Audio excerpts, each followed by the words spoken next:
किसान आंदोलन को लेकर इस मुद्दे पर बातचीत करने के लिए हमारे साथ दिल्ली हाई कोर्ट के क्रिमिनल लॉयर मनोज चौधरी जी हैं। हम इनसे जानना चाहेंगे कि इसमें क्या कमी है, आखिर आप लोग क्यों इतना उखड़े हुए हैं सरकार से। देखिए, मैं बताना चाहूँगा कि इस लॉ में जो भारत सरकार ने बनाया है, सबसे पहली चीज़ जिसमें जो इन्होंने कहा कि व्यापारी के साथ जो एग्रीमेंट होगा किसान का, वो एक तरफा वन साइडेड बनाया है, क्योंकि उसके अंदर उस किसान को राइट्स नहीं दिए कि वो इस एसडीएम से ऊपर जाके अपील कर सकें।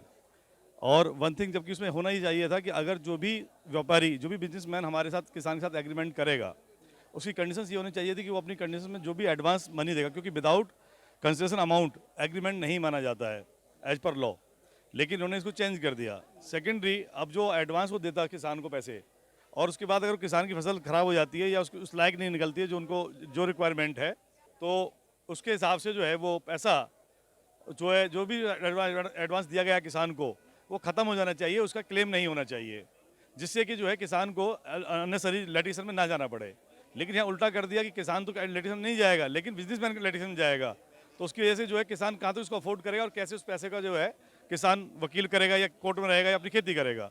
तो सबसे बड़ी प्रॉब्लम ये है कि उस चीज़ को जो है बड़ा सोच के नहीं बनाया गया कि भाई किसान के हित में क्या लॉ होना चाहिए, क्योंकि किसान थोड़ी ना जाके फाइट करेगा। नहीं, सरकार तो कह रही है कि एमएसपी खत्म नहीं होगी, किसानों को एसडीएम के पास शिकायत करने का मौका होगा और वो लॉ में भी अपनी बात रख सकते हैं, कानून में भी केस फाइल कर सकते हैं। तो लेकिन आप लोगों को परेशानी किस बात को हाँ, लेकर लेकिन है? सर उसके अंदर स्पष्ट ये बोला गया है जो आप कह रहे हैं लॉ में, कि जो किसान है वो बाउंड होगा और वो एसडीएम से ऊपर जाके अपील नहीं करेगा।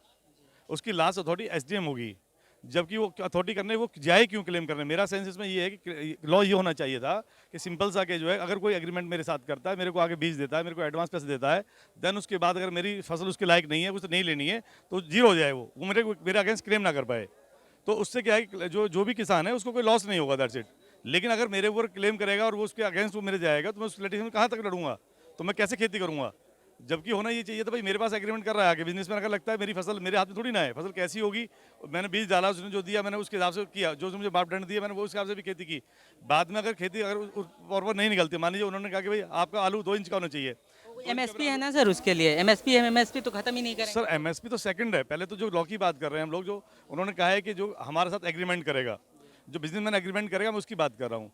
तो जो एग्रीमेंट की जो कंडीशंस होनी चाहिए थी वो नहीं है, जो किसान के हित में नहीं है, वो एक्चुअली बिजनेसमैन के हित में है, उसके फेवर में है। तो दैट्स इट, वो हमारे किसान के हित में होनी चाहिए थी। और उसके लिए सिंपल सा फंडा ये होना चाहिए था, अगर कोई भी मेरे साथ एग्रीमेंट करता है, मैं किसान हूँ, अगर कल को वो मैं उसको जो है फिलफिल नहीं करता हूँ या कुछ भी करता हूँ, तो उस कंडीशन में भी मेरे खिलाफ क्लेम ना हो, बिजनेसमैन मेरे को क्लेम करके मेरे से अपने पैसे को या अपने बीज की अमाउंट को या उस पर विद इंटरेस्ट मेरे को क्लेम ना कर सके। वो मेरे राइट्स होने चाहिए थे, किसान के राइट्स होने चाहिए थे। बल्कि यहाँ उल्टा है कि बिजनेसमैन कर सकता है, मैं नहीं कर सकता हूँ। नहीं, जब खरीदारी होगी एक तरफ पे तो बिना पैसा लिए कोई थोड़ी ना अपनी फसल बेच देगा सर। सर उसमें कंडीशंस ये है कि जो भी उनके बराबर होनी चाहिए, जो उनको रिक्वायरमेंट है फसल की, वो क्वालिटी होनी चाहिए।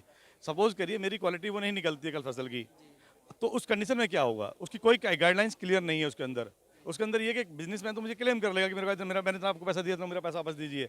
लेकिन जब वो मेरे को पैसा वापस मांगेगा तो मैं पैसा कहाँ से दूंगा, मैं तो किसान आदमी हूँ, मेरे पास इतनी इनकम थोड़ी ना है कि मैं उसका वापस करूँगा। वो तो फ्री है, उसकी मर्जी पर डिपेंड करेगा कि वो लेगा कि नहीं लेगा। बट मैं बल्कि बाउंड वो होना चाहिए था कि उसको लेना ही पड़ेगा। सेकेंडरी, अगर वो नहीं लेता है तो जो भी उसने पैसा दिया, एडवांस दिया, वो खत्म हो जाना चाहिए, वो फॉरफिट हो जाना चाहिए। लेकिन वो नहीं किया गया इस लॉ में, जो सबसे बड़ा इसमें जो है जी। अच्छा, कृषि मंत्री जी कह रहे हैं कि किसान अपने गुस्से से नीचे ही नहीं उतर पा रहे हैं। वो किसान बिल की खासियत पे तो कभी चर्चा ही नहीं है, खासियत पे तो कभी भूल से भी नहीं बोल रहे हैं। उनको सिर्फ किसान कृषि बिल के खिलाफ भ्रम ही दिखाई दे रहा। अभी कल उन्होंने कहा कि कोई अदृश्य ताकत है, वो कहीं ना कहीं भड़काने की कोशिश कर रही है। तो मैं आपसे पूछूं, डायरेक्ट पूछूं, आप लोग ऐसा तो कहीं नहीं कर रहे हैं किसानों की आड़ में कि कहीं भड़का देखिए दें या देखिए साहब, ऐसा कोई नहीं कर रहा। जहाँ तक अदृश्य ताकत की बात करें, जी तो शायद बीजेपी ये भूल गई है, माननीय प्रधानमंत्री जी भूल गए हैं या उनके लोग भूल गए हैं कि 2014 में जब सरकार आई थी तो किसी ने सोचा नहीं था सरकार उनकी ऐसी आएगी। वो सरकार जो बनाई गई थी, उस सरकार में जो इतना बड़ा जो समर्थन आया था, वो इन्हीं किसान के देन था जो आज यहाँ खड़े हैं, इन्हीं की देन थी, और वो दोबारा भी उन्हीं की देन थी।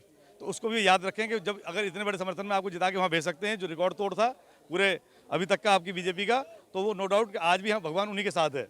तो जब आप जानते हैं कि भगवान इनके साथ है, तो आप उनसे टक्कर नहीं लेनी चाहिए सरकार को इमीडिएटली ये लॉ वापस करना चाहिए। और किसानों के हित में अगर बनाना है तो किसानों के साथ सोलह मसला करके, जो भी हमारे किसान नेता हैं उनके साथ बैठकर और पूरी चीज़ देखकर कि किसान के हित में क्या है, व्यापारी के हित में क्या नहीं है, वो सारी चीज़ों पर चर्चाएं होनी चाहिए। उसके बाद देन कोई लॉ जो है। एक सबसे ज्वलंत मुद्दा था वो खालिस्तानी एंगल था, कई दिनों से हम देख रहे थे, तो क्या आप लोगों को खालिस्तान समर्थन में किस तरह का सर देखिए, खालिस्तान का कोई समर्थन नहीं है। अगर किसी ने इस तरह की बातें की हैं तो वो गलत हैं। ये सिर्फ और सिर्फ मात्र एक किसान के हित के लिए और किसान के फेवर के लिए आंदोलन है, और वो जारी है, जारी रहेगा। धन्यवाद, आपने हमारे साथ बात की, आपका बहुत बहुत आपका भी धन्यवाद। बहुत-बहुत धन्यवाद। ये थे मनोज चौधरी, जो हाई कोर्ट में क्रिमिनल लॉयर हैं, ये किसान यूनियन के नेता भी हैं। इन्होंने किसानों की ओर से अपनी आवाज़ मुखर की, लेकिन कहीं ना कहीं ये किसानों के प्रबल पक्षधर के रूप में सरकार की बातों को पूरी तरह से दरकिनार करते नजर आए।